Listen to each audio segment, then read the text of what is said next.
Hi friends, my name is Stephanie Siete. I'm the Public Information Officer for Community Bridges in Mesa, Arizona. It's an agency that works with individuals, families, saving lives. We do everything from prevention education to therapies, treatment, and care for people with mental illness, substance abuse, all of the above. We've been doing this for over 30 years, and I've been in the industry for quite some time too. I do like to emphasize that I'm not a clinician or a counselor. I've worked my way up in this field of education and prevention, doing programs for youth, then starting to do more and more for first responders, parents, universities, and now I always say really anyone that'll listen. And I've become the public information officer, which is such an accurate title because I enjoy speaking to the public about so many different drug topics. So what I'm going to do is share a PowerPoint with you guys today about really the most current trends. Before COVID-19 happened, I was getting so many requests about vaping, right? And we saw a lot of young people doing this, and then I would not hesitate to be really direct and honest and show them about individuals who were in the ICU, that were on ventilators, they couldn't breathe. And gosh, if you heard me just say that, nowadays you'd think COVID-19 because it's so important to breathe. So you're going to hear a lot of emphasis on relating the two and just informing people to make better life decisions. You know, this vaping thing was never about kids. It was about people who needed just basic information. I always say about being in the know, right? Being knowledgeable so you'd make better decisions. Well, forever we've talked about why people use drugs, right? Like they're coping, they're feeling depressed or bored.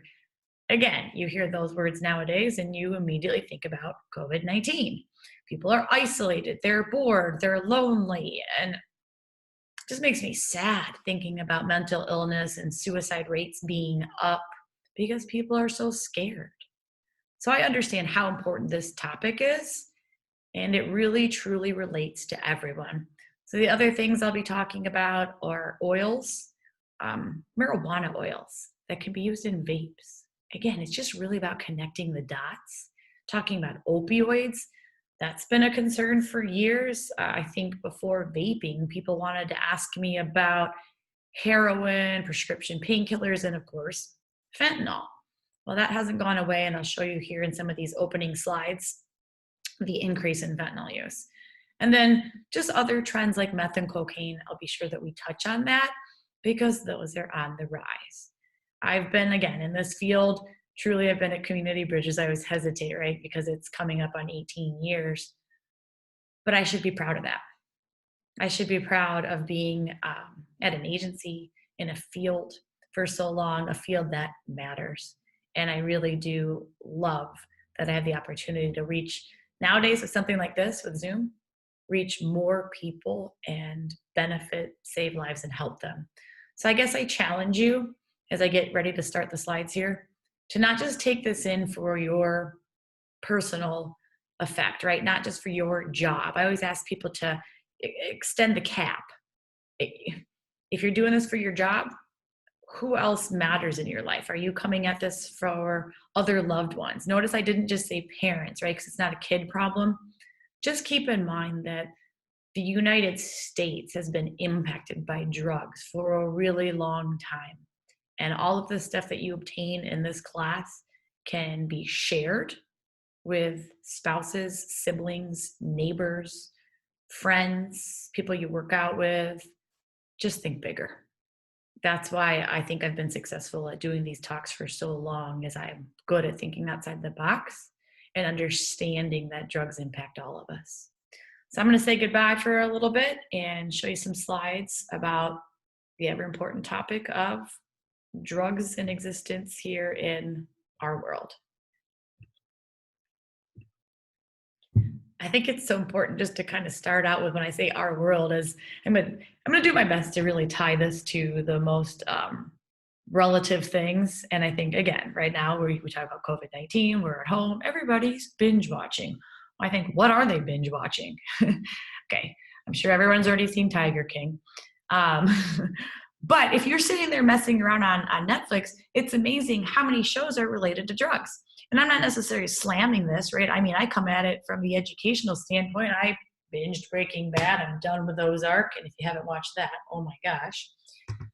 When I do actual live trainings, I usually open up showing Narcos, especially season 4.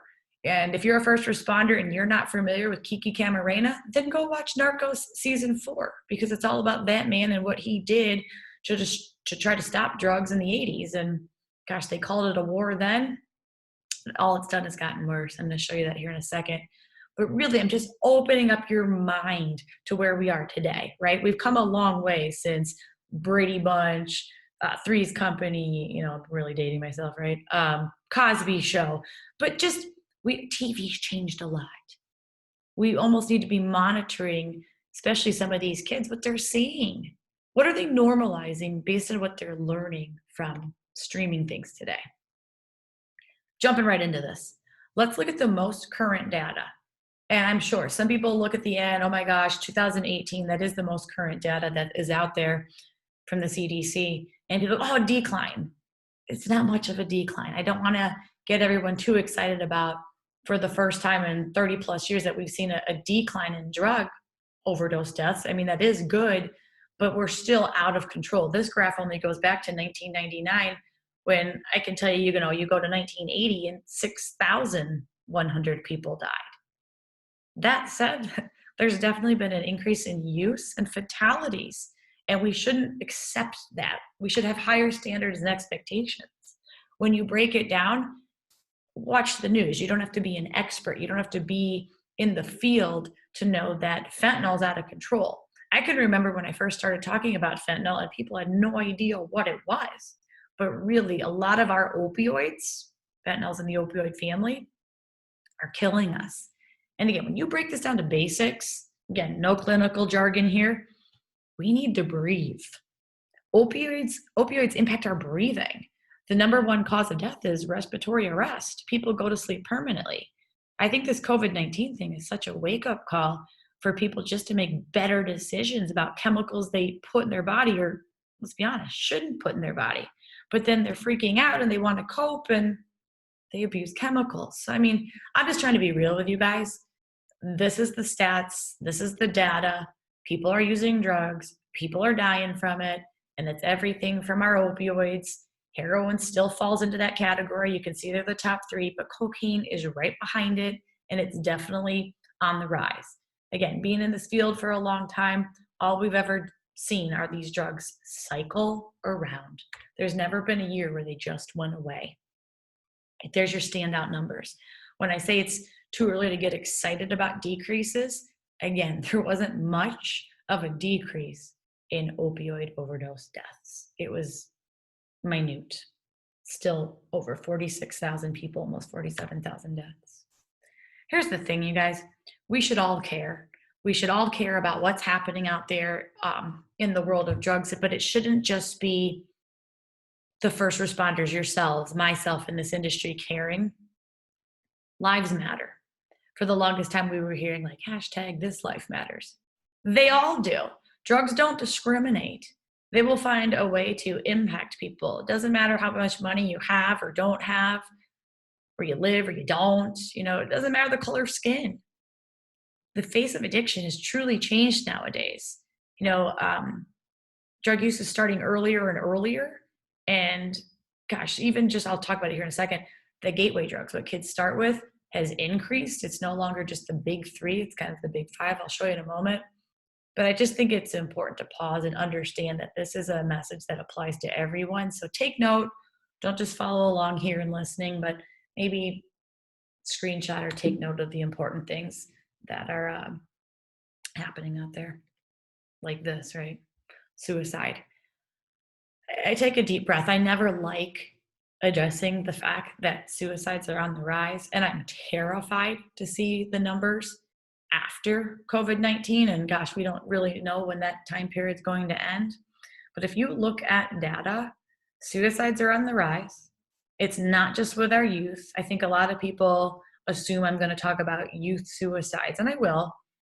But look at specifics here when we have more firefighters and police officers dying from suicide than in the line of duty.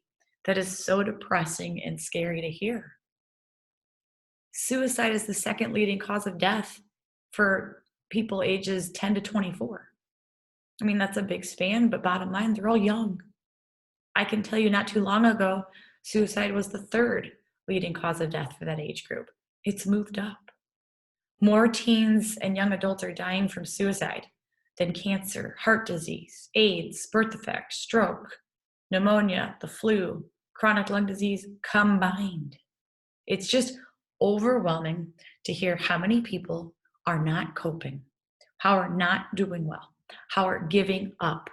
And I think, again, more importantly than it's ever been in life, we need to be checking in with people, seeing how they're doing.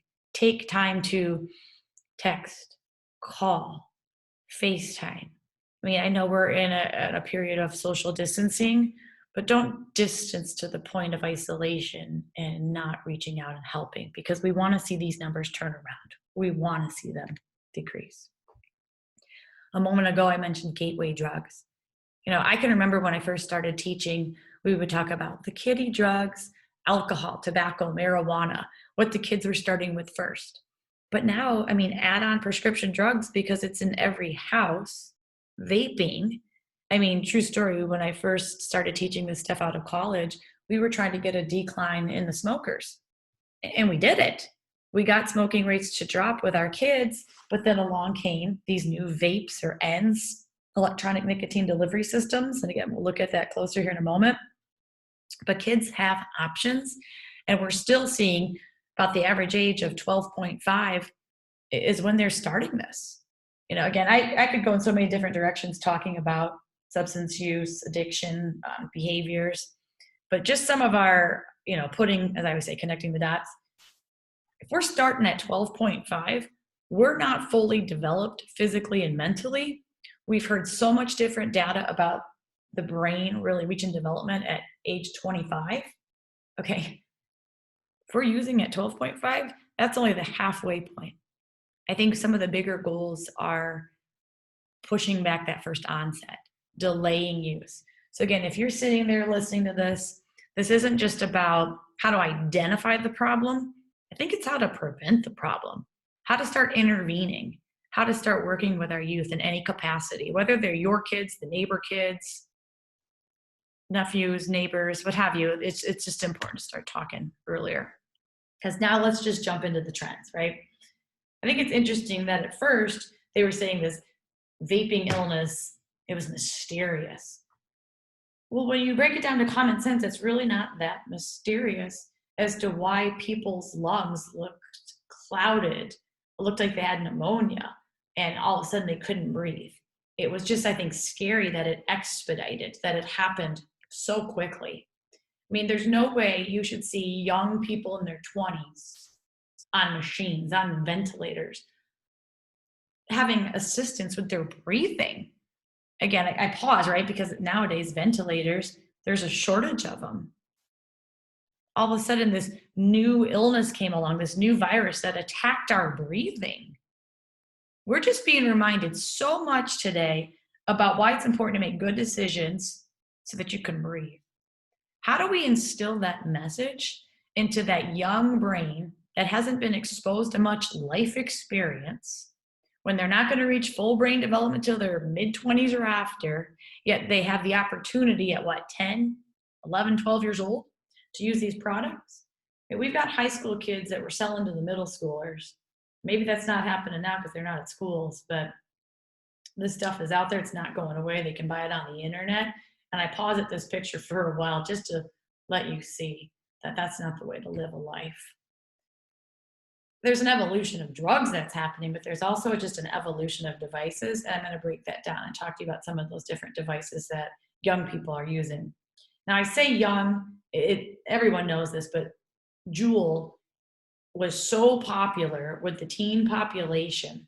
Sure, I think, college kids are doing it too, but I can show you some of the other things that they were doing, like the mods. But Juuls, Sorens, and right now the Puff bars, I'll show you that here in a second. These are all the things that are happening among our teenage years.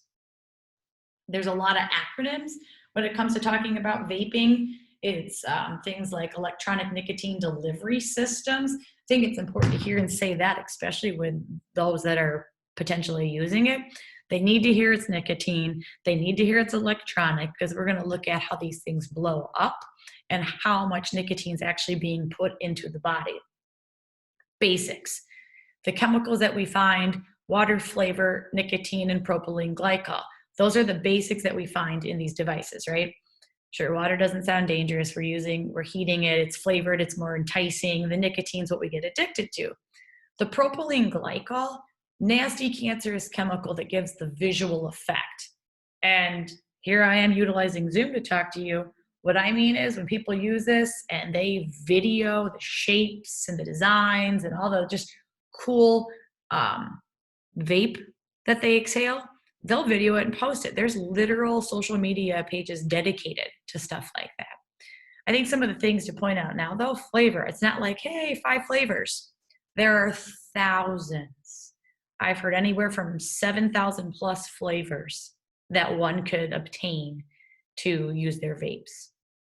The nicotine in the liquid form is more dangerous because it's so much greater. So just put some of those basics together. Old school thinking is someone smoked a cigarette. That tobacco smelled nasty. User or not trying to offend anybody, it was just a very distinct, nasty smell. Well, then all of a sudden, if we make it taste like a sweet tart or a mango or an Oreo cookie or a berry, there's more reason to use it because it smells good, it tastes better. Well, then you get into the liquid form and it's more potent than it's ever been. You know, historically, someone was done smoking a cigarette, they ashed it out, they dropped it. Well, then you see these popular pods. You'd be done vaping a pod. One pod is equivalent to a pack of cigarettes nicotine. Keep that in mind, because I'm going to say that numerous times throughout this presentation. Again, battery-operated devices that turn nicotine and other chemicals into a vapor. I'm not going to use the clinical jargon. I really want to break this down to battery-operated. These things heat up, they blow up. You've got liquid nicotine that's a vape form, and people tend to think it's safer. And we'll talk all about that as we move through this conversation. Huffing. You know, I think a lot of people learned paints, glues, markers, whiteouts, aerosols. Huffing's dangerous. If you really looked into it, you know, that was one of the first drugs that I would talk about to young people, was that it killed brain cells, that it blocked oxygen from the lungs to the brain, that it was just a risky behavior. Why do I explain it like that? Because that's almost how vaping operates, right? Risky behaviors with tiny little particles that can get trapped into your lungs when you inhale that liquid nicotine. This stuff, if it gets trapped into the lower lobes of your lungs, it can be inoperable. Some of those cancers you can't operate on. So just keep in mind that it's more intense. Some of these vapes have produced heavy metals like nickel, tin, and lead. And you get some of this diacetyl in there, which I think that's the strawberry one. Different flavors have different strengths of chemicals. But again, ultrafine particles. I think vaping is just easier to say than aerosolization. And that's where people got a little confused. So I'm taking the time to kind of make sense of it for you. There's been a lot of studies. One was locally done in Arizona at Mayo Clinic, where they did 17 lung biopsies. And again, what they found was these individuals who vaped literally looked like they'd been exposed to toxic fumes and poisonous gases. They were shocked at what they found. Again, that mysterious, life-threatening vaping illness that made the news wasn't really that mysterious when people started putting things together. Now, again, it presented itself almost like the flu, right? Shortness of breath, you got a little sick, maybe you threw up, fever and fatigue. They didn't have any other thing to base it on, right? They called it the flu. Again, I pause because I'm right now just thinking about COVID-19, and people thought that was the flu too. We only know what we know, right? Things happen, new stuff occurs. In this case, vaping was a new product. We didn't really have all these tests, long-term studies to know those kinds of effects. What we've quickly found out is the long-term effects that one might have suffered from smoking on a ventilator, they'd end up on a ventilator, they'd get emphysema, they'd have damage to their lungs over 20, 30, 40 years of use, was quickly happening in 2 to 3 years. 2 to 3 years. I think some of the other just common sense things to think about, because people ask it all the time. Again, in a long career, people want to challenge you, right? They want to say, well, it's really not the nicotine, it's really not the marijuana. And I'll show you where I'm going with this. Vaping can be marijuana oils, THC, it could be fentanyl, I'll show you that too. It can really be anything. So when all of a sudden people were hospitalized, everyone wanted to point fingers at the other industry. Well, it's not the nicotine, it's the THC. When we break down the facts that you're burning oils, right? Whatever chemical, whatever flavor you put into your electronic nicotine delivery system, you've got to get that battery to heat up the product to 450 degrees. Okay, if you're going to heat an oil to 450 degrees so it can become a mist or a vape that you inhale into your lungs, at some point it's going to re-solidify, cool in your lungs, and block the lungs' ability to do their job, which is breathe. So just think about it like that. Just the basics. Oils, no matter what the drug, can be damaging to the lungs when they prevent the body's ability to breathe. And sure, it seemed like a rare, a new incident, a concern when one person, well, we saw that somebody died from it. But then, wait a minute, there's 8 other teens near the Chicago area where the one died, so maybe it's a Midwestern concern. Well, then all of a sudden, this is in 25 different states. There's been hundreds of people that have been poisoned. We're upwards of 8 deaths in a very short period of time. This was just over the summer last year. Thousands of cases, multiple deaths. And in Arizona, where I'm recording this from, people started to pay attention when it was a Valley teen that was hospitalized, right? A beautiful 17-year-old junior on a ventilator. That didn't make sense that it happened so quickly when she was vaping. Now this one, I again don't think this made as much news as it should have, but teen athlete faced certain death after a vaping related injury. Okay, so this kid vaped less than a year, and ended up having a double lung transplant from vaping. And he went on to say, I was an athlete, and you can see some of the pictures here. He was a runner, that he was just bored, curious. His friends offered it to him, so he tried it. He knew school was going to be starting back up, so he was like, I'm going to stop using this stuff in August because I'm going to be running for track. Okay, well, if you take note of it, like it says, he started using in 2018 and he had surgery in October of 2019. He stopped using in August. He got sick in September, and here he is in surgery in October. 16-year-old kid, 10% chance of survival. Now takes 20 pills a day. It's one thing to digest that, just hearing it, but let me just show you what his chest looks like. I mean, you don't just pop in 2 new lungs and go about your day, right? He had to learn to walk again, talk again, breathe. And what other complications might he suffer later in life because he has foreign lungs in his body as a teenager? Here I mentioned that there were a lot of cases. This looks a little dated, but other things had happened, and I think our focus had been on other respiratory illnesses when the new year started. But I will tell you, we were approaching 3,000 cases just with vaping. It'll be really curious to see where it is in 2020 when new data is released. But bottom line, we saw a decrease in our youth use of cigarettes, and then along came the new product. That young teen brain doesn't know any better, limited life experience, a lot of times will gravitate towards the new. So right now, I think, again, just important to check in with some of our young people. Maybe they still have these devices. Maybe people didn't know what they were looking for. But if they're scared, isolated, bored, maybe they're not doing it in your house. Maybe they are going for a walk and doing this in their car. There's a lot of reasons for people to want to use these new products that are readily available. And we want to do everything we can to decrease the use, because just look at the jump between 18 and 19. I mean, in our country alone, 2019, we saw over 5 million teenagers vaping. If you're not familiar with some of the terms, let's visit that right now. Nicotine and dripping. I know the news does their best to show, cases, what's happened, to give you some recent data. But I always ask people, have you ever heard the news talking about dripping when it's related to nicotine? And people, no. Okay, so upper right-hand corner, you've got these little, almost looks like Visine drops, liquid nicotine, and then you see the colors, strawberries and tangerines and all these different flavors, right? That stuff is so dangerous in that container. Just a few drops can be deadly, can be poisonous, and we'll talk about to who. So when they're taking that nicotine, you look at that other picture with the drop, they're dripping it into their devices. Now, some of these are already preloaded, like a Juul comes with a pod that you clip in it, so you don't really have to do the dripping. But I wanted you to be familiar with the terminology because I'm going to show you the newer products that aren't regulated that you would drip this nicotine into. I pause here because I go, wait a minute, wash your hands, right? How many times have we heard that in relation to coronavirus?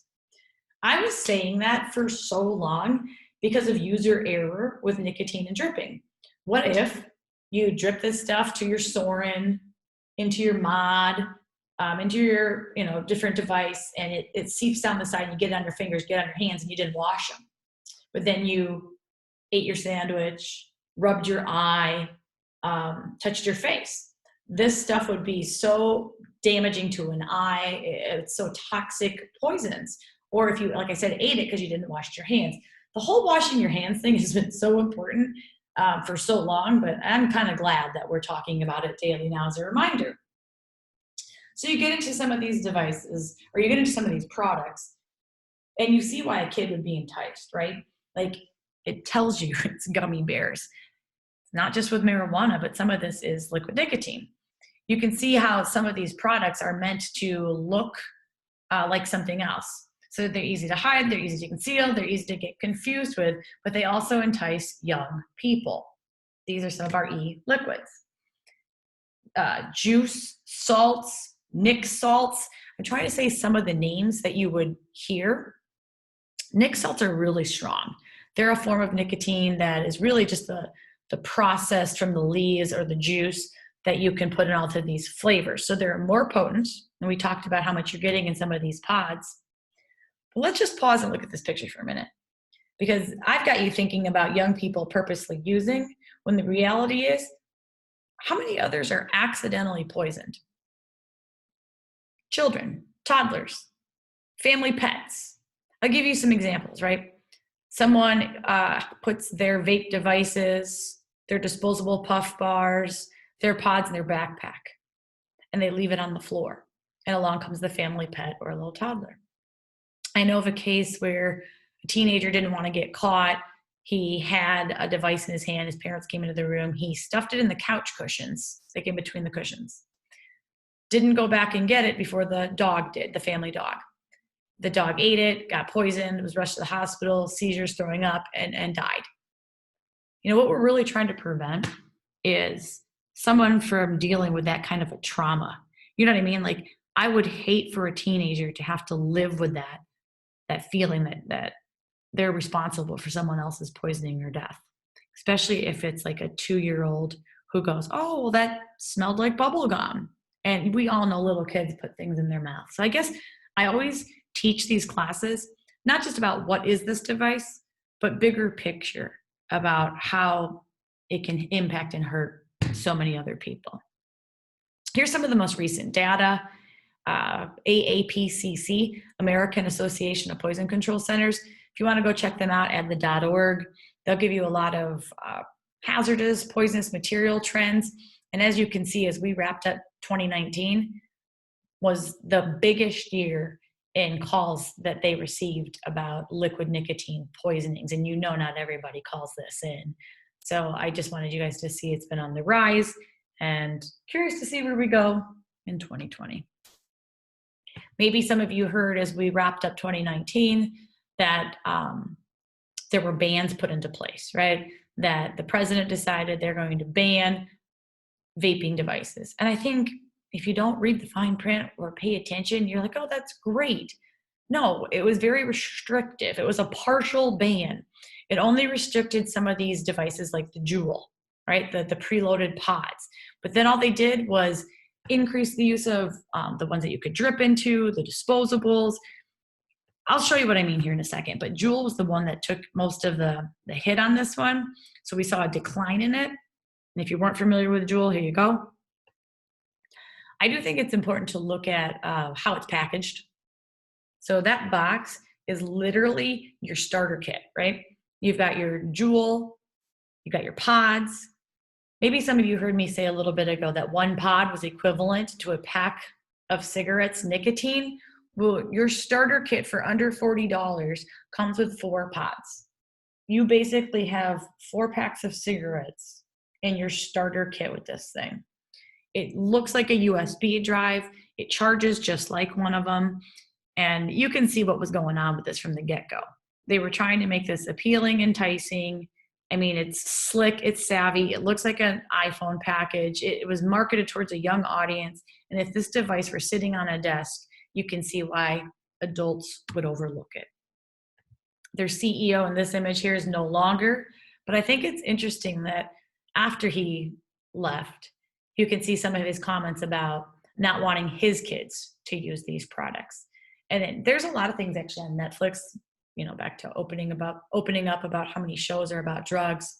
But there's even some of these new documentaries that talk about these devices might have been created with the intent of helping a long-term user stop smoking. But what was the backlash is how many kids started using the product. At one point, Juul had 76% of the e-cigarette market with our youth. That was not intended, but you can see it was very, very popular. And I'll give you my expert opinion on this. Even the good kids are going to try it. I mean, again, it tastes like mints, Oreos, and berries. It doesn't look threatening, and they're curious, and a lot of them are doing it. Here's the thing about Juul too, or really any vaping device. You know, I ask people, can you smoke in public? Can you smoke in a school? Can you smoke in a building? No, you've never been able to. There was no way someone was going to light up a cigarette in front of a teacher. But then I ask, are kids vaping in schools, or were they, right? The answer is yes. That's why we're having so many problems with the bathrooms, right? Because kids were using the stalls in the bathrooms to vape, but they were blatantly doing it right in front of people. They'd take a hit, they'd exhale it in their sleeve, in their backpack, in their shirt. Someone turned, the teacher turns away for a moment. It doesn't smell like tobacco. It smells like a fragrance or a mist that someone just sprayed. So our use is up. Not only is the liquid more potent, but they're doing it more often. And this is why we were facing addiction so quickly with our youth. And we just weren't prepared for all of this. The marketing didn't help, right? All of a sudden they made it look like, oh, it's a party. It's fun. It's for young, hip people. It was just so misleading when they were saying that this was an adult product, but they marketed all of our youth. So again, let's clarify this. I talked about that there was this partial ban, that Juul is the one that was most impacted because they went after those flavored pods. Well, here's a story.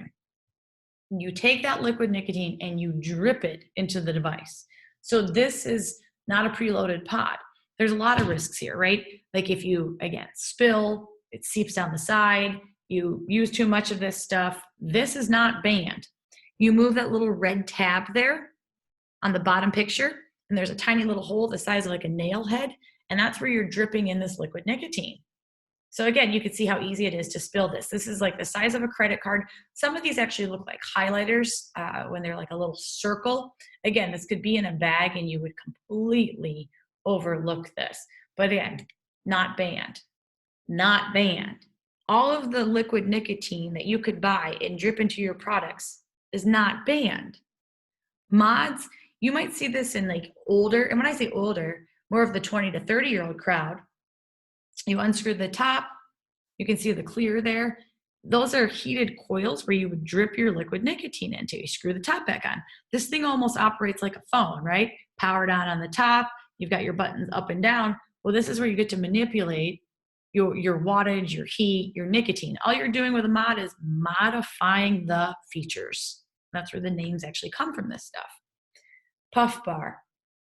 Take note.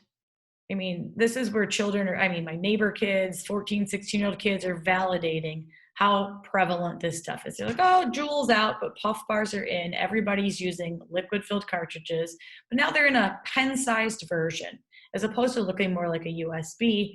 Well, actually, I think they all do. They're just more colorful, right? That's the only difference I see with these things. But these are puff bars, and you can see cool mint.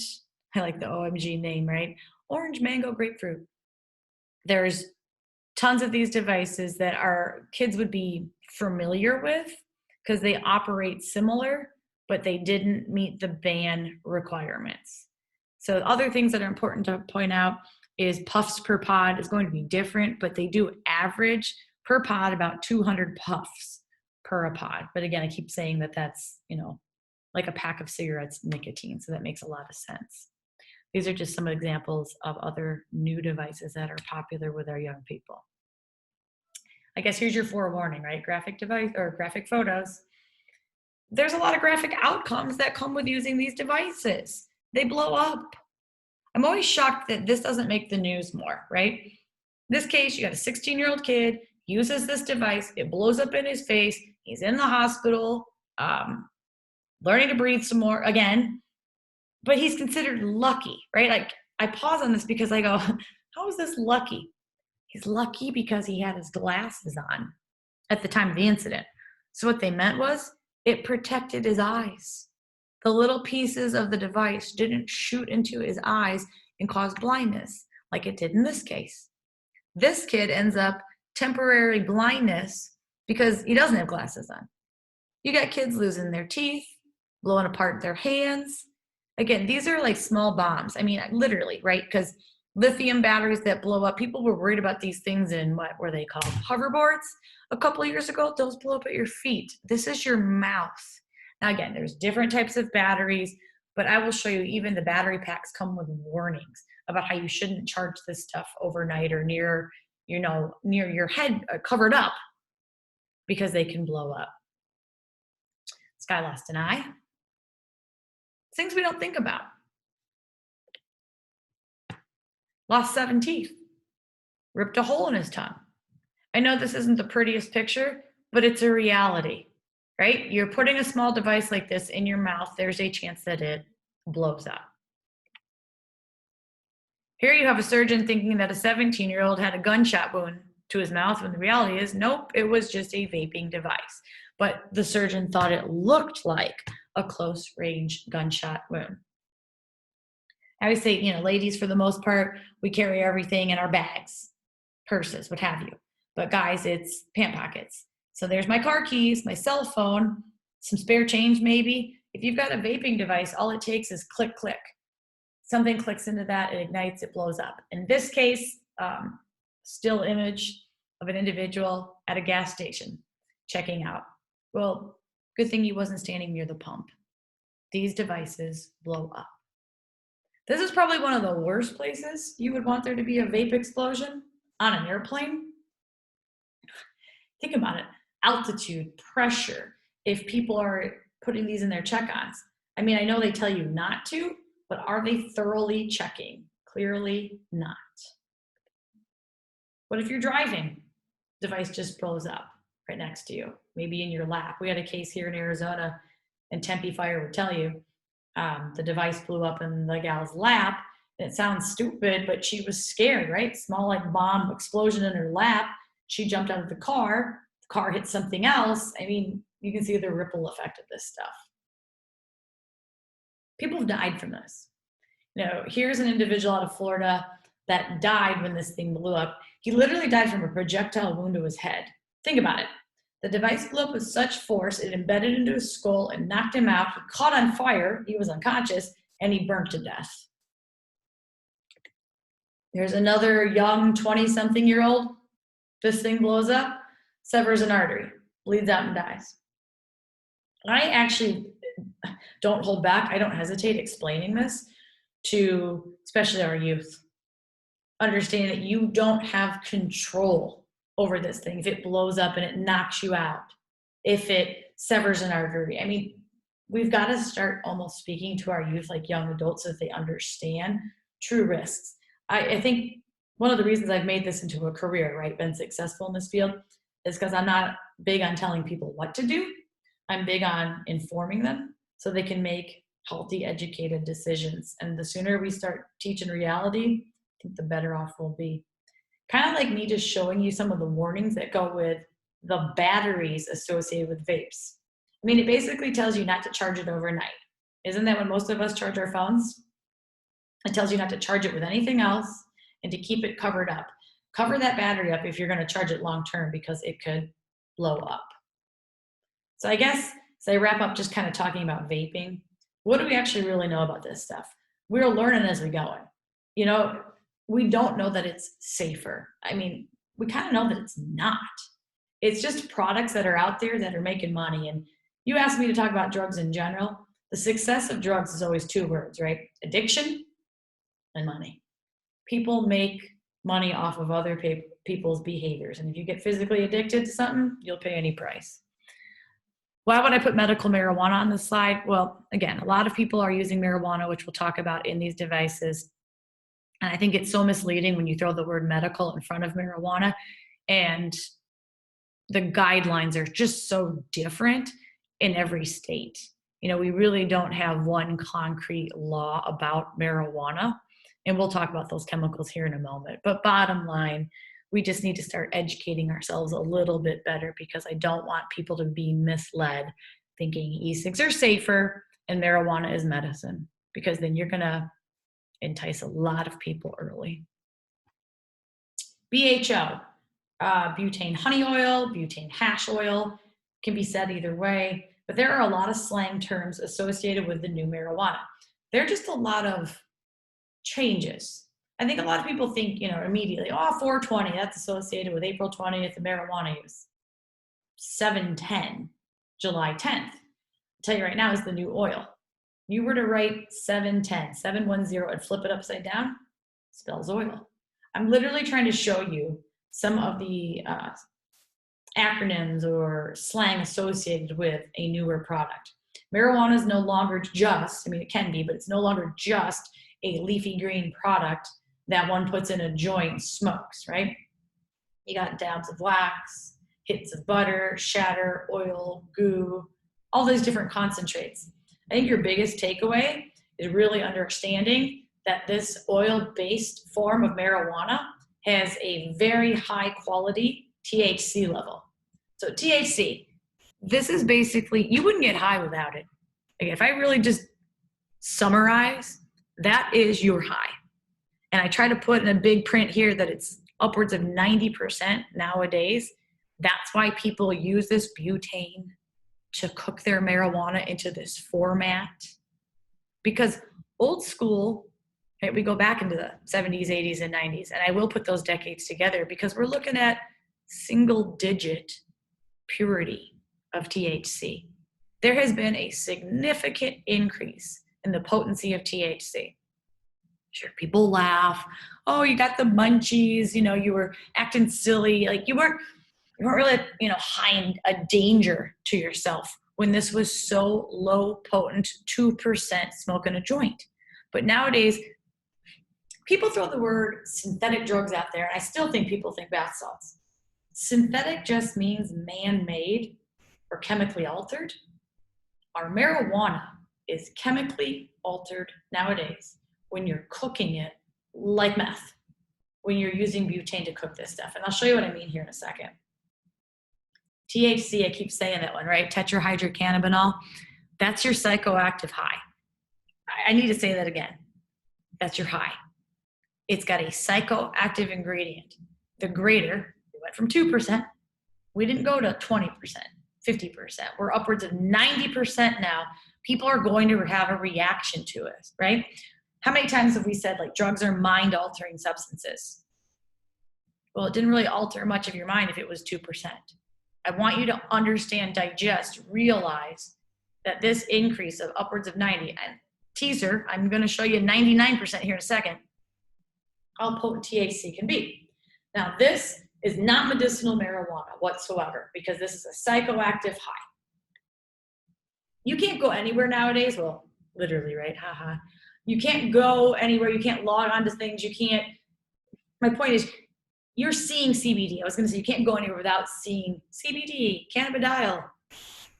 It's advertised everywhere as something that you can safely buy and use in a medicinal purpose or a medicinal setting. But here's the thing about CBD. I should make this more bold. Non-psychoactive. There's no high associated with CBD. So that's why it's okay to restrict and sell this stuff. However, I guess like the little asterisk is, I don't think we should be giving CBD to 12-year-olds, to 16-year-olds. Common sense says their bodies and brains are still physically developing, growing. We don't, unless this individual at any age, right, suffers from seizures. Doesn't matter if they're a teenager or 70 years old or in the middle. If you're suffering from seizures, CBD is something that can be used to reduce the seizures and give someone a better quality of life. That's fine. I always give the example of how much we all hate cancer and how cancer can attack anyone, and a life can change when a doctor diagnoses and says, oh my gosh, you've got stage 4 cancer. There's not much time, but we want to fight it, right? So we do everything we can, from chemo, radiation, any kind of therapy that we can. But a lot of that can just drain you, right? People lose their hair, they get nauseous, they get sick. The CBD can actually help with those symptoms. Reduce the nausea and vomiting, give them a little more energy, give them a little more, like I would say, oomph, like fight, will to live. So CBD in that case, great. If this is end of life care and we're trying to fight, then I'm all for almost anything at this point. What I'm not okay is the mixed messaging. We keep saying the words medical marijuana and we're not restricting it. You know, my best example is saying, welcome to America, where marijuana is illegal. But then it's almost like a joke when so many states call it medicinal, so many states call it recreational, and so many states say, I don't have a clue. There's a lot of loopholes in the law which allow this stuff to be absolutely everywhere. I just think if we were smarter, we would do a better job of regulating chemicals, not necessarily the drug. My point, THC, there's no medicinal quality. That's your psychoactive ingredient that gets you high. That, if we're gonna do anything, that's more of our illegal side, because I'll show you how it can induce, violence, how it can cause people to overreact, how it can cause hallucinations. I'll show you this here in a second. But this is the one where I can see where it would make more sense to list it as a medicinal type of chemical. So maybe in the future, we just start talking about chemicals versus drugs. And I think, I take a little time to talk about this because it's about education. It's about being knowledgeable. So we can form each other, make better decisions, and just know how to approach this. I will tell you, I've had a lot of success talking to young people everywhere, high school, college, and explaining the two differences and watching light bulbs go off where they realize there's a major difference between THC and CBD. And if this chart doesn't summarize that, I don't know what to show you. I mean, because you can look at here decades of data that show THC the highs have been on the rise consistently, right? It's getting stronger, more potent as we go. And it's almost like a trick trivia question that CBD levels haven't moved. Well, that's because they can't. There's no psychoactive high tied to this. Again, you put all this stuff out there commercially. Some of it's going to be regulated, some not so much. And why do I say that? It's because federal and state regulators rarely test for quality control. And if it's left up to manufacturers, do we really know? So some of these dispensaries, you really don't know what you're getting. And I'm going to be honest about the safety level. If they're just dealing with cash because banks aren't backing them, there's an element of violence tied to this, and crime, robbery. There's such a bigger picture to these dispensaries, what they're selling, the cash that they're dealing with, the lack of regulation. I just ask everybody to think bigger. When you get into some of our bigger storefronts that are selling this stuff, there's a little more regulation about potency and what's being sold at a store versus a dispensary. I mentioned the American Association of Poison Control Centers not too long ago when we were looking at liquid nicotine. but they actually considered CBD an emerging hazard because of the potential for it to be mislabeled, right? The Journal of American Medical Association, JAMA, recently found that 70% of our CBD products out there were mislabeled. So I think it's kind of just, again, back to basics, understanding that you really never know what you're getting. You know, drug dealers, we always kind of made that scenario known that they're not looking at for your best interest. They can tell you this is a Percocet, it might be fentanyl, we'll talk about that here in a moment, that a pill can be compressed into anything, right? Unknown chemical. Well, so can a liquid. And I think that's where I'm really trying to pull this all together, and why I've spent so much time talking to you about vaping devices and now some of the chemicals. And it's probably connecting dots for some of you now, right? When I mentioned the heating of oils is just a dangerous behavior in itself because it hurts our breathing or our lungs. Well, it's a whole nother conversation when we're talking about what do the chemicals do, the nicotine, the THC, or CBD.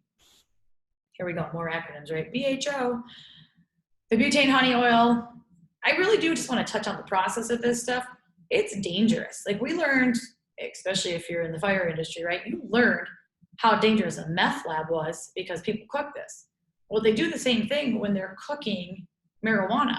They're taking this butane and I'm just going to kind of show you some of the basic process. Obviously, there's more to it if you research it, but the internet, I'll kind of show you, talks about 5 easy steps to manufacture. Just go to our website, dailydabs420.com. I know it's just almost comical that they tell you you can take your bag of leafy green that you were gonna smoke, you can stuff it into a tube, push it down there with a stick, wrap a coffee filter and rubber band at the bottom, and then drip your drip your butane into this. So the butane that's going in, covering all of these leaves, covering all the marijuana together, comes through the filter. And now you've got this butane-soaked marijuana goo, as you can see in the picture, that you're now going to put on a flame. Okay, again, anyone with common sense goes, wait, what? You're going to add a flame to butane? Yeah, there's a likelihood that this stuff blows up. So the cook process is very dangerous. It increases the potency of the THC. Here, I think it should play, not in this format. Again, learning and working with Zoom. There's a video out there, kind of talk you through this, that shows something as little as change of airflow can cause a BHO lab to ignite. And so what you were seeing is that there was a guy with no gear, right? Like no protective gear, sitting there with his little flame and working with the butane covered marijuana, and he was cooking it, but his friend opens the door and they're in this tiny room. Something as simple as airflow with the door, a window open, gust of wind. The video would show you that it caused it to ignite. Now the guy opening the door got out. The guy that was in there was covered in flames because they slow it down and show you the slow-mo version of it. He's covered in flames, and the ceilings and the walls and the doors and everything's caving in. But when you do this on a bigger picture, look at what happens in some of these condos and apartments and homes. What if someone is doing this on the second floor and your loved one lives above them? We all know that heat rises. Look what happens to the innocent party above. It's, again, almost like a meth lab. It's so dangerous to produce this stuff. I said teaser a few minutes ago talking about how there's even more potent THC out there, like crystalline THC. Again, you look at those images and you're thinking crystal meth. The reality is people can cook marijuana down to a science where they can get this stuff to be 99 to 100% THC. It's like the 90% wasn't strong enough in the wax, There's no right or wrong way to do drugs. And it can be in any format. And if there's one takeaway with this is you never know what you're getting nowadays. We haven't even talked about edibles. This is just so concerning to me because now we've talked about chemicals, we've talked about potency, and we've looked at different formats. You look at a cookie, a brownie, some of these candies, your naked eye doesn't say, well, I can see the 70%, it doesn't see potency, it doesn't see the crystals, it doesn't see oils. You do not know what this was manufactured with. You do not know if it's CBD or THC. You have no idea what you're getting in these products. And then Bigger concerns are when you have products out there that entice our children. Again, adults do this too. We know plenty of adults that think, oh, it's edible, it's no big deal. I got to point out with some of these cookies, right? A serving size of a marijuana edible cookie might be 1/8. Think about that for a minute. Have you ever cut a cookie into 8 equal pieces and pushed 7 away and been satisfied with your sliver? I mean, that's basically, it sounds ridiculous, right? But that's what they're suggesting is the serving size of a marijuana edible in a cookie. Now think about the gummies or the gummy bears.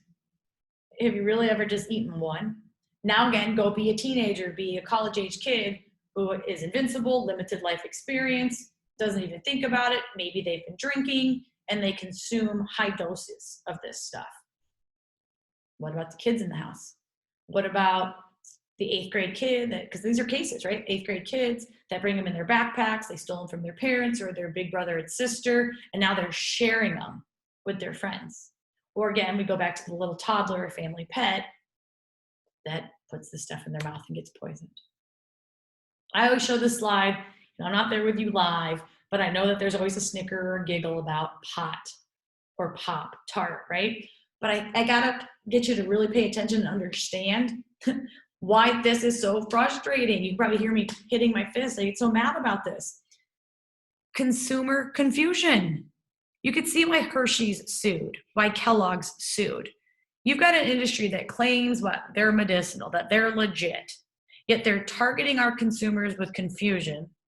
You tell me, without the circle around pot, would you notice it? Would an 8-year-old kid notice it? A lot of people would overlook this product. And again, we just talked about serving size. You can see it's 3 times the strength. But it really challenge your thinking when I show you upper right-hand corner, Karma candy. I know it says 101 milligrams of THC, and if you've probably figured it all out, it's a play on words, right? Karma candy, it looks like a piece of caramel. I have to tell you that the serving size in that thing is 2. So you don't even eat the whole piece of caramel, and you see the strength of the THC, yet you really don't know the potency. So a man, right? Let's talk about adults, not kids. A man, 48-year-old man, husband, father of 3 boys in Denver, Colorado, when they legalized this stuff in 2014, decides, thinks I'm doing the right thing. I legally bought it. I'm gonna take this home and do it in the privacy of my own home. I'm not in a bar where I could be drinking and then I have to drive myself home and put other people at risk. I'm gonna do it by the law. Follow the serving size in the safety of my home, bought a legal product. His 44-year-old wife, Christine, calls 911, right, after he's consumed his product.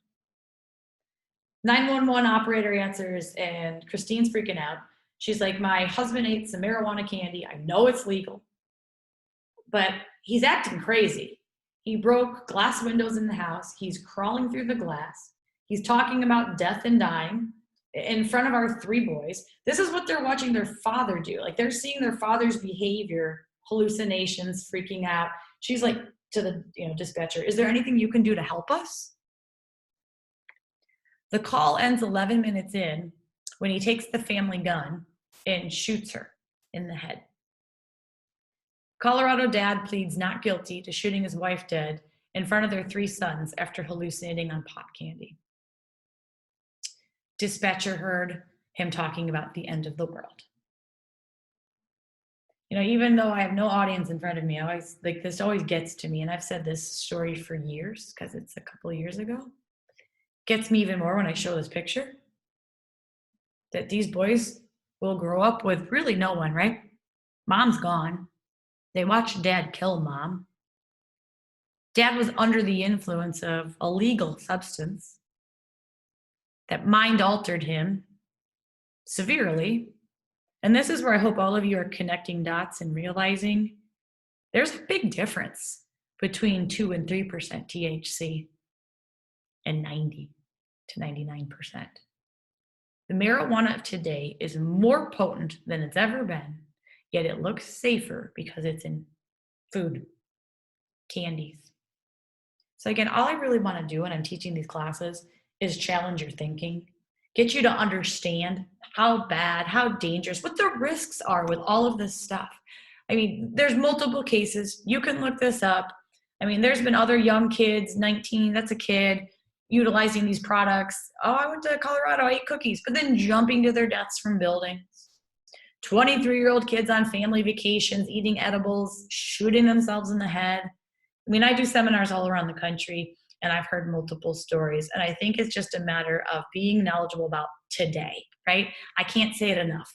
This is back then where we don't live. People always want to talk about it. 420, rolled a joint. We've come a long way because now it's not just smoking it. Like I said, it's vaping it, it's eating it, a dab of wax that they're chewing on. There's no right or wrong way to do this stuff. This is now. This marijuana today is more potent than it's ever been. It's harder to identify. It's synthetically manufactured. Just take note. Don't take my word for this. Look into it. Look at some of the resources I'll give you at the end of this talk. But just understand that we live in a world where drugs are more potent than they've ever been, and they're altering minds more so than they've ever done. And more of these drugs are becoming legal, and legal does not mean safe. I can't say that enough to you, to kids, just to people. You know, we get so desensitized to things and we're like, oh, it's legal. That doesn't mean it's safe. Some of the most dangerous drugs in the world are the legal ones. So in the last part here, I just want to talk about opioids and some of the trends. And I'll transition by connecting things like fentanyl to vaping. You do not ever know what you're getting. You could vape fentanyl. And I always explain to people with fentanyl, many people, not all, but many people do it unknowingly because it's so high potent that it's likely that it kills someone that's not really been exposed to it. Now, if you've been an opioid user for a long time, maybe you've built up a tolerance, which we'll talk about. But just imagine being the unsuspecting individual who takes a vape device and thinks they're taking a hit of nicotine, and then their system's flooded with fentanyl and their respiration fails and they go to sleep permanently. They die. It happens. I feel like this slide alone, if I could only pick a few slides, this would be one that I'd show you, guaranteed. The United States, we are 5% of the world's population. I mean, think about that. I know we come across as big, bad, US, we're now big and tough. We're not. We are small in size. We're only 5% of the world population, yet we consume 80% of the global opioid supply. I'm sure I offend people when I say that we're pretty needy, that we're weak, that we're kind of pathetic. Try to understand where I'm coming from when I say that. Opioids ease our pain, right? That's what they do. Opioids, people use them because they don't want to deal with trauma, depression. I think our bigger problem is finding solutions that aren't medications, finding solutions that aren't chemicals. Our problem is we're the largest consumer in the entire world of opioids. We're the ones with the opioid problem. The rest of the world, not so much. And we're going to talk about that here in a moment. Not only is it popular at a time, it's the two big P words, popular and pure. I think it's nuts to understand that opioids are available. Everything from painkillers to heroin to fentanyl. And if you look at this picture, you can see we're at single digit period in the 80s when people were, slamming needles, injecting this into their bodies, right? Well, now you don't even have to use a needle when you've got stuff that's 70, 80, 90% purity levels in something like heroin, right? Pill form. You can take this in a pill form. This is a photo from Scottsdale, Arizona. The PD shared this with me. But what they were saying is, you've got stuff circulating in our community that looks like it's an oxycodone, but it's actually heroin. It's pressed to look like a pill. We've gotten so used to thinking, well, pills are better, pills are safer. Now, I understand that you can overdose. Everyone knows that now, but it took time. People don't want to stick a needle in. They're more fearful of needles, less scared of pills. You never know what you're getting. I go back to the purity here. To me, if I'm summarizing that, all it really means is you can get physically addicted the first time you touch this stuff. Or you could die the first time you touch this stuff. I feel like it's just so interesting that I keep taking this back to breathing, that we need to breathe. Respiratory arrest is the number one cause of death when using an opioid. And if it's that strong, that effective, you might not even be able to call the help when you start suffocating and stop breathing. Take note where it says heroin in the heartland. It's a few years old, but it's still a great resource. Aired on CBS News 60 Minutes, really profiled a bunch of young high school athletes. Think about it. How do we mask our pain? We have an injury from a sport. A lot of the times it is painkillers. Well, these kids got physically addicted to it. It's hard to keep up a habit if your doctor's not going to keep prescribing it. They progressed into heroin, and a lot of parents found it the hard way. If you're not familiar with it, I realize for the most part, a lot of people who are watching this work in a field where they understand addiction, what opioids do, the risks, the addictive qualities for it. But I think it's really important just to point out the basics, is that it's just best to never start. And I say that, but it doesn't really explain anything. I guess I really want people to understand that in as little as 5 days, one can get physically addicted to an opioid. And then if they are physically addicted and try to stop, they go through that withdrawal of what? Nausea, diarrhea, vomiting, muscle pain, bone pain, tremors, and shakes. They get violently sick. Then they quickly realize, well, I feel like this because I'm not using, right? So they keep using. Well, now they're just flooding the respiratory system and increasing their odds of killing themselves. If they're going to quit, they're going to have to go through the hell. We call it hell, like the hell week, the hell month. People can have those symptoms of the nausea, diarrhea, vomiting, muscle pain, and tremors. They can have that for 5, 10, 15 days at a time. But they kind of got to suck it up and toughen up and get through it so they can get on their path to recovery. I say that because anyone listening right now that's dealing with an individual who might be stressed, depressed, you know what I mean? Like trying to mask pain, trauma, and using, we got to do whatever we can to intervene, to talk to these people, to get them on that path of recovery and that path of help and hope, because these are so quick to get addicted to, especially when it's this prevalent. You know, one of the largest busts, or the largest bust in U.S. history with fentanyl was Arizona border. I mean, I hate saying that, you know, our state, I would hate it to be anywhere, but it's crazy. Fentanyl made news. Well, this is one truck, 254 pounds of fentanyl. What about the 395 pounds of meth that were also found on that exact same truck? You know, I opened up talking about how maybe you guys should watch Narcos. Well, if you've ever watched any of those cartel shows, you know how the cartel operates, right? They don't just push one truck. Maybe they push 3 or 4. Well, one gets caught, the others got in. Ask you to think about that. By now, I think a lot of people know what fentanyl is, but if you don't, I mean, it's a legit medicinal product that's been used, especially in hospice settings, for quite some time. It's a narcotic. It treats pain. It's just very strong. It's very effective. 50 times stronger than heroin, 100 times stronger than morphine. All the more reason this stuff should be monitored. But it found its way into the black market. People figured out how to manufacture it. Bottom line, there's just a lot of profitability behind this, and people would invest thousands to learn how to make fentanyl, and they probably profit closer to $1 million. So lots of people think it's worth the risk.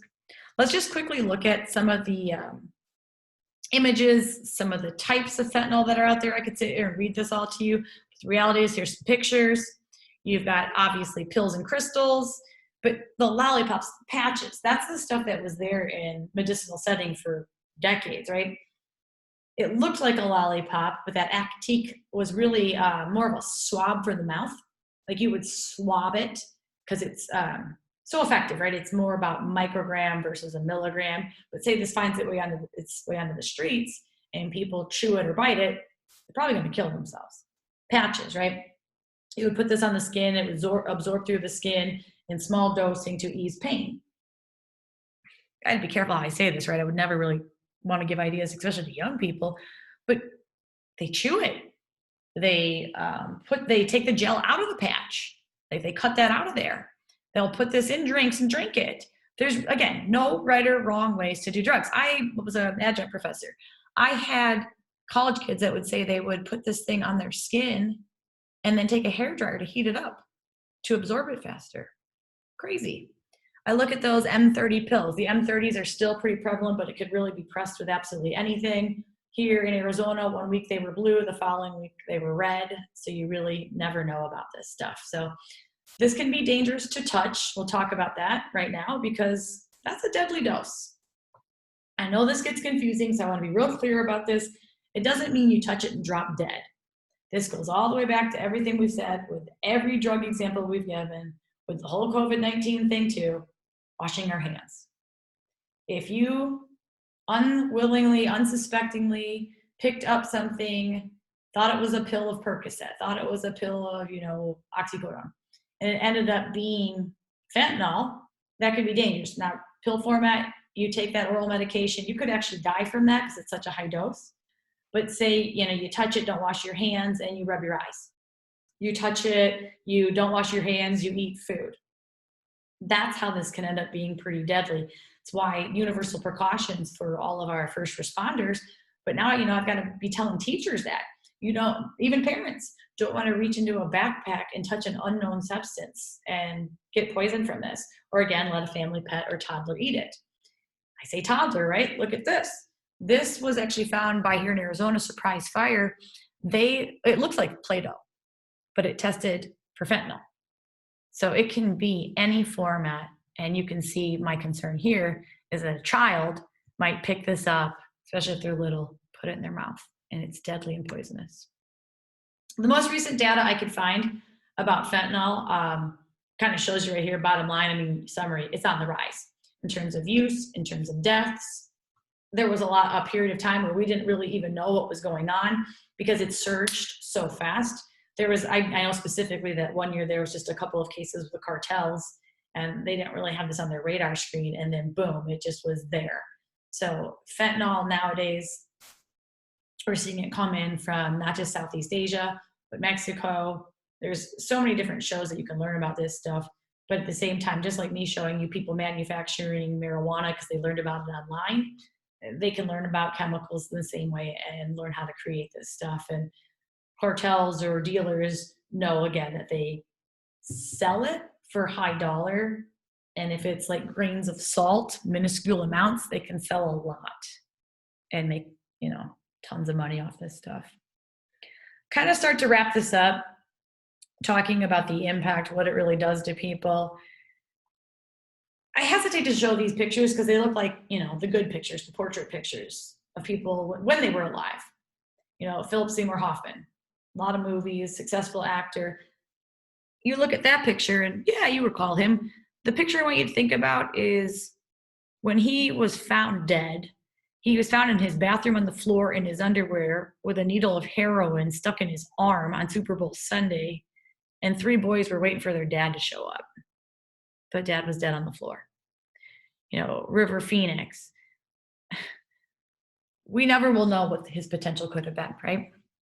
That kid does a dirty line of dirty heroin off of a dirty toilet in the Viper Room in Hollywood, right? Starts throwing up, seizing, crawls out onto Hollywood Boulevard and dies in front of his brother and friends. I'm just trying to get you to realize that these are not the true images. These are. And if you work in this industry, it's something you got to get used to seeing because people are continuing to use drugs and people are continuing to die. And I think when people meet me, they're always like, oh, you talk to the kids because kids use or kids are impacted. Well, I look at this photo and yeah, a 4-year-old kid is sitting in the back seat. Of course he's impacted. He's watching 2 slumped over adults that look dead. He's 4 years old. If you really look into this story out of Ohio, this photo became Time Magazine's photo of the year. An officer took this picture and posted it and it went viral, as it should. This is one of those times where social media to me was beneficial. It just benefited so many people because people learned about what it looked like. I would really suggest, if you want to take a note, look up Time Magazine photo of the year, heroin in Ohio. You'll find it. And there's a short little video, it's a couple minutes, that interviews and shows footage of what people look like slumped over on this stuff. This photo is in that video as well. And just if you don't look it up, I'll just tell you. You have a 2-year-old toddler screaming, Mommy, wake up, mommy. I mean, I don't want to hear it because it's awful to hear the cries of a a toddler learning about overdoses because mom slumped over in a store. I always say money doesn't buy you a life. You've got affluent athletes that are dying from this stuff.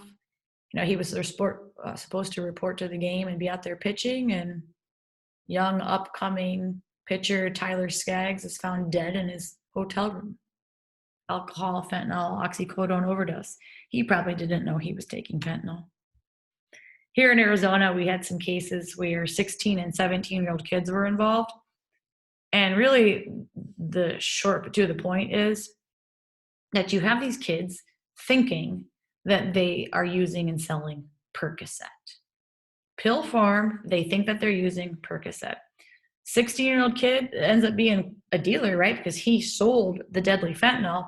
The only reason the 17-year-old kid lived, set the stage for you, is his dad. His dad one night looks down the hallway, sees his kid's bedroom light on, and dad could have gone to bed. But dad goes down to the room to say goodnight to his kid, opens the door, and finds his 17-year-old kid unresponsive on the floor. Dad calls 911. Dad doesn't open that door. Kid's dead. Kid is hospitalized, Narcan. If I'm talking to first responders, Narcan, naloxone, opioid reversal medication. Well, this kid is administered Narcan 7 times throughout the night to keep him breathing, right?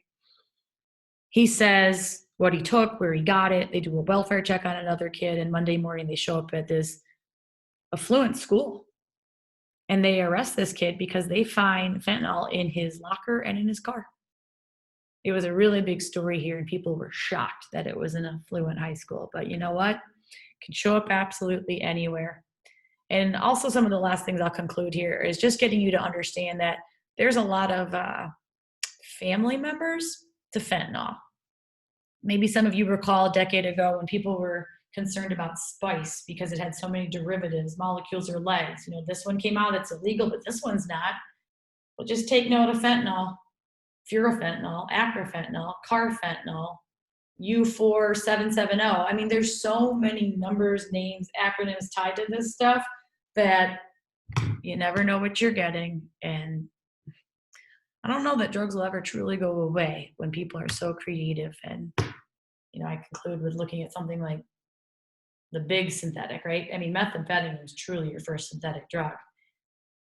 Watch Breaking Bad, right? There's award-winning shows that tell us how easy it was to manufacture this stuff. I mean, I still to this day have it memorized that they restricted the pseudoephedrine, i.e. the Sudafed, right? Because you could take the drain cleaner and the battery acid and the iodine and cook this stuff up. The internet showed it, TV shows showed it. It sounds awful. Like, who's going to take battery acid and iodine and pool acid? Who's going to take all that into their bodies? Well, when it looks like pretty little crystals, or in this case, crystallized lollipops, why wouldn't you? This is a pretty recent case where you see millions of dollars worth of meth-laced lollipops pressed with Star Wars and Batman logos to look like this. Very kid-oriented, basically entices a pretty young audience. If you haven't figured out that you never know what you're getting by now, then I don't know, I guess I haven't done my job. Because I've really tried to explain to people that drugs can be liquid forms, they can be pills, they can be candies, they can be brownies, gummies. They can be absolutely anything, and you never truly know what you're getting. Just understand that drug trends are always changing. I'll have to do more videos as I get more and more comfortable with this new format, right, of being virtual. I guess I just want you to know that drugs will cycle around, and currently as we go into this year, we've seen cocaine, methamphetamine, definitely on the rise. Meth, not fentanyl, was what they were saying towards the end of last year was a big problem in the Western states, that we were seeing more deaths tied to methamphetamine. Here's the thing. The opioid family is bigger, but the methamphetamine jumped significantly. You also got to keep in mind that you can tie these to the uppers and downers, the speedballs, if you will, that people still enjoy their up with their cocaine and their meth, and their down will be a lot of times the heroin and the fentanyl and the different opioids. I'm going to make sure that you guys have all the different resources we've talked about a lot in this class. I always have to try to, I guess, I don't want to make assumptions, but I almost have to guess who my audience is. But I don't know who is in your life, who's your loved one.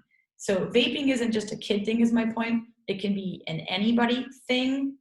So the resources that I give, feel free to share them, use them with others if it's not relevant necessarily to you. We know a lot of people are struggling out there with these newer vaping devices.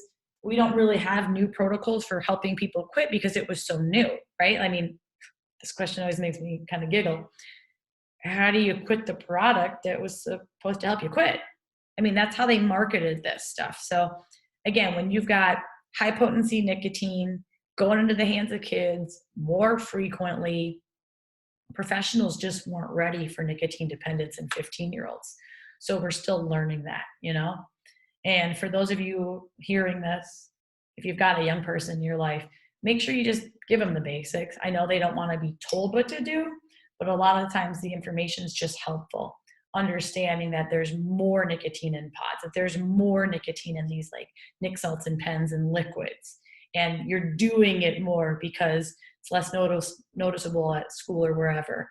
You're doing it more because it tastes like candy.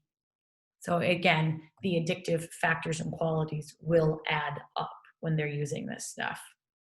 So again, make sure you guys get a copy of the PowerPoint, that you've taken really good notes in this stuff. I mean, I kind of beat this to death that people are getting addicted faster. Some of us are very visual. So if you heard me say it, now you're looking at it, 200 puffs per pod. A pod is equivalent to a pack of cigarettes. Now that I'm sitting here saying all this out loud, I think the show was called Broken. The show is Broken on Netflix, and then the episode was Vapes, or Big Vapes. And that one really broke down. Take the time to watch it, everything that I'm explaining to you here. And I think it's really important as I wrap up the information it's one thing, I don't want to just teach you drug trends. I want you to really understand that we all are worth it. You know what I mean? We're all struggling. We're all dealing, no matter what, pre and post COVID-19, life is not, as they say, what, unicorns and roses. We're not in a 1 through 10, like tens every single day. Sometimes life sucks, losses, people die, illnesses. Today might be more of like a 2 or a 3, but we need to look towards our future and a little bit of faith. So I guess my thing is not giving up. And this is just tying to the bigger picture of all drugs, because I can't say it enough with the opioids, how we've got to find another way.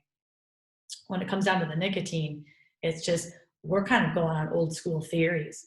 We're going with smoking cessation programs, not necessarily vape material. We just didn't know. So my point is, you're seeing a lot of the stuff that was utilized with helping people stop smoking, the gums, the lozenges, hypnosis, patches and medications, counseling services. You go to smokefree.gov, you can see there's things, programs available for women, teenagers, Spanish versions, seniors, for the veteran population. There's a lot of resources out there to help us. And again, I've kind of explained some of this stuff, the helplines, the life coaches. So relevant right about now. This is the #1 vaping guide I've seen used in various resources around our country. You can find it at the drugfree.org website, but it's basically a free 18-page guide that summarizes like visuals, things I've talked about, how to talk to people about these products that are out there. We're utilizing technology more so than ever, right? I mean, what I'm doing right now. But texting, our phones, that whole Truth Initiative that fought anti-smoking for so long has been fighting vape, and you can text the word quit to numbers. You can, same thing with the Smoke Free website, text the word quit, 47848, and you got a lot of healthy messages trying to help people make better life decisions. Because all in all, I mean, truly, this is not a new slide. Anyone that really knows me knows for years, I've always wrapped up with that life is a gift, right? You got to use your days wisely. Personally, I've had enough drama and trauma in my life to realize that tomorrow's not guaranteed. And I think, again, with everything that we've learned at the start of 2020 with COVID-19, we realize how precious this life is. So do yourself a favor. Thank you for being, great audience. I hope you were, right? But thank you for making this a priority. I always tell people, whether it's through virtual training, through attending a class, you chose that time, right? You chose the career, you chose the time, you chose your family, you chose the time to gain new knowledge. And I'm hoping that everyone learned something new. If you were in front of me, that would be my question, right? I always ask people, did you learn something new? Hopefully you didn't feel like you were wasting your time, because we pick and choose how we want to spend it. So again, contact information here. I do a lot of these programs, and I really look forward to getting back out there and doing these in person someday. But for now, let's see if I can figure this out. I'm so new to Zoom. This is the new way of speaking to people and educating people, and hopefully you've learned something new and helpful. Definitely check out some of the resources. Keep me in mind. That's my cell phone and my email there. I said it and I'll say it again. I do hope to go live and be able to attend conferences and seminars and help people make better decisions. I just really want to save lives and make people be a little more informed. So thank you again, and look forward to talking to you soon. Take care.